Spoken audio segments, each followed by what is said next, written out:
The non-puck carrier must be allowed to pursue the puck or to gain his position without being restrained or impeded in any manner. Finishing the check.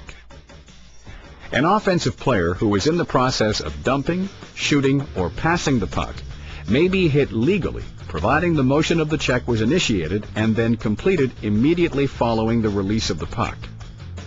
The guideline for the player finishing the check is that he must be within an arm length plus stick length distance while the player being checked has control of the puck.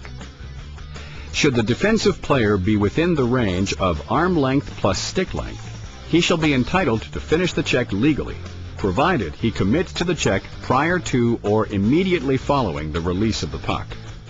The puck carrier should not be excused from an imminent hit simply because he decides to get rid of the puck. Face-off interference. Players are not permitted to use their stick or free hand to impede or block the progress of opponents who are in pursuit of the puck or trying to obtain defensive position. These acts shall be penalized as interference. Players are entitled to the ice they occupy and to position themselves between the puck and their opponent. Battles. Players are allowed to battle for body position using their strength and balance. These battles occur primarily along the boards and in front of the net. Officials must not penalize players for using assets of strength and balance. The non-puck carrier, in white, who is moving to the net, is not being restrained.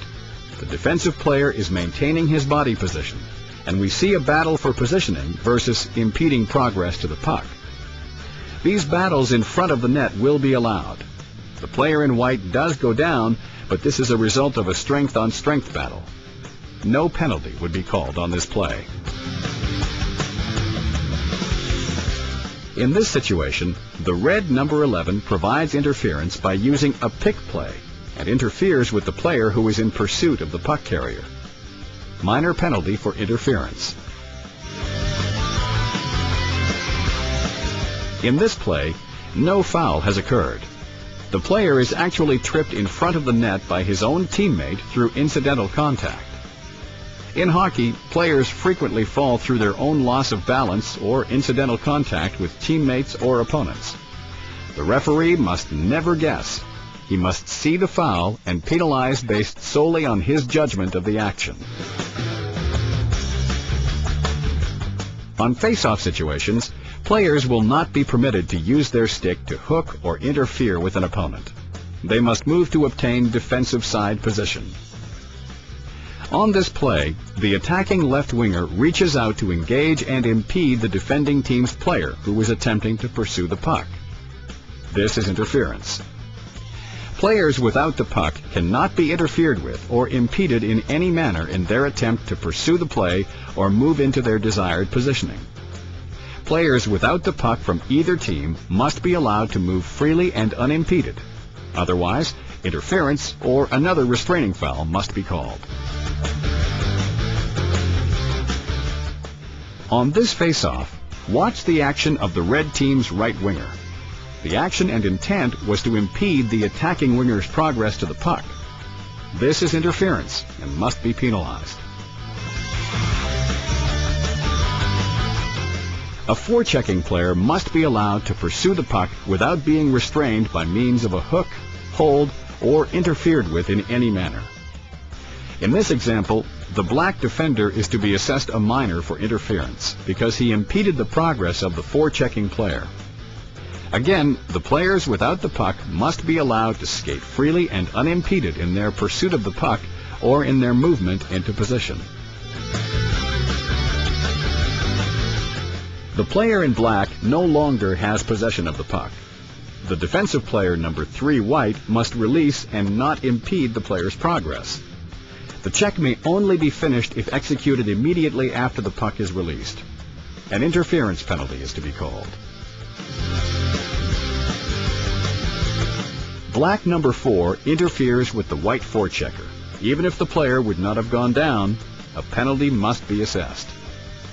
The forechecker must be allowed to pursue the play without being interfered with in any manner.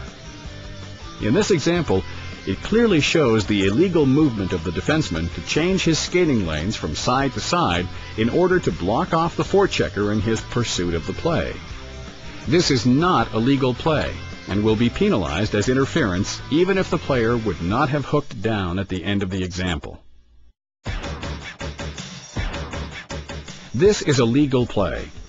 The player was legally checked as he was the last player in possession of the puck, and the motion of the check was initiated and then completed immediately after the puck was released.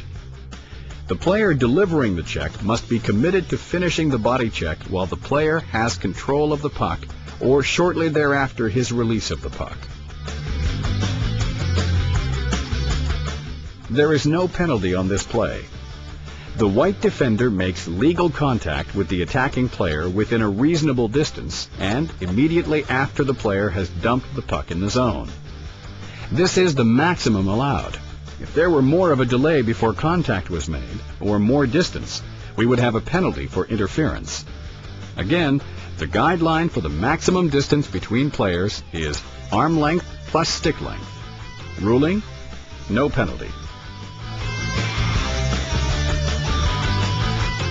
The attacking player, number 25 black, makes no attempt to avoid contact with the goaltender. This action must be penalized as goaltender interference. As a result of the new rule standards and emphasis, we will see increased speed and free flow of players. Referees are instructed to be very strict with enforcement of penalties for interference on goaltenders. The player in this case did make every effort to avoid and/or minimize contact with the goaltender, and this is a good no penalty situation. The protection of the goaltenders is vital, since the ability for attacking players to drive the net is opened up with the increased standard of interference. Officials are reminded that any intentional action to interfere or contact a goaltender should be penalized.